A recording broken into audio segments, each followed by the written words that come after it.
Welcome back to Phone Transformer. In today's video, I'll be showing you exactly how to stop Spotify from playing automatically, so you can finally have full control over your music. Now let's get started. Step 1. First, grab your phone and open the Spotify app. This is where everything begins, and make sure you are logged into the correct account, so that any changes you make will actually apply to your profile. Step 2. Once you are inside, look for the profile icon at the very top right corner of your screen and click on it. This profile section is important because it gives you access to your personal settings and controls.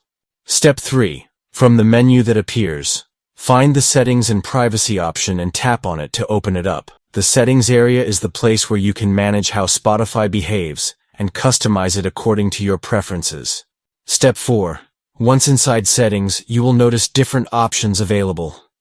Look carefully for the Playback option and click on it to proceed. Playback settings are important because they directly control how your music starts, stops, or continues after one track ends. Step 5. Now scroll down in the Playback section and find the listening controls under the Autoplay option. At this moment, the Autoplay option is usually enabled by default, which is why Spotify keeps playing songs automatically. To fix this, simply tap on it once to turn it off. By doing this, you have successfully stopped Spotify from playing automatically, giving you peace of mind and complete control over your listening experience. Thanks for watching, and please subscribe to the channel.